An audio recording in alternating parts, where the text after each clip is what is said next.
இசையமைப்பாளர் ஜி.வி. பிரகாஷ் 2013ஆம் ஆண்டு பின்னணி பாடகி சைந்தவியை திருமணம் செய்து கொண்டார். பள்ளி பருவத்திலிருந்தே பழகி வந்த இந்த ஜோடி பெற்றோர்களின் சம்மதத்துடன் திருமணம் செய்து கொண்டனர். திருமணத்திற்கு பிறகு நாயகனாக அறிமுகமானார் ஜி.வி. பிரகாஷ். தற்பொழுது நடிகர், இசையமைப்பாளர் என இரு தளங்களிலும் தீவிரம் காட்டி வரும் ஜி.வி. பிரகாஷ் எதனால் பிரிகிறார்கள் என்பது இன்னும் தெரியவில்லை.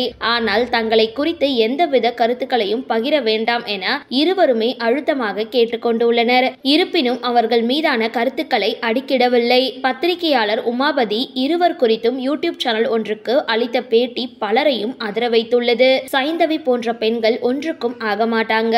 உங்கள் வளர்ச்சியை யூஸ் பண்ணி அவங்க வளர்ந்துட்டு ஆரம்பத்துல இருந்தே அவரை பிடிக்கல, என்னோட வாழ்க்கை போச்சு, சுதந்திரம் போச்சுன்னு சொல்லுவாங்க.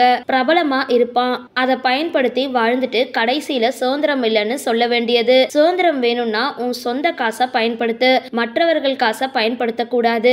பிரபலங்களை திருமணம் செய்து கொண்டு சொகுசு வாழ்க்கை வாழ்ந்துவிட்டு கடைசியில் கழட்டிவிட்டு சென்று விடுகிறார்கள். பல பேட்டிகளில் சைந்தவி ஜி.வி. பிரகாஷ் பள்ளி பருவத்தில் இருந்து காதலித்து வருகிறேன் என்று சொல்கிறார். ஆனாலும் பிரிந்து வந்த பிறகு நிறைய காசுகளை வாங்கிவிட்டார். இவ்வளவு நாள் வாழ்ந்துட்டாங்க, அதற்காக சொத்து கொடுத்திருப்பாங்க, அது அவங்க விஷயம். ஆனால் வெளியே வந்த பிறகும் டார்ச்சர் கொடுக்கறாங்க.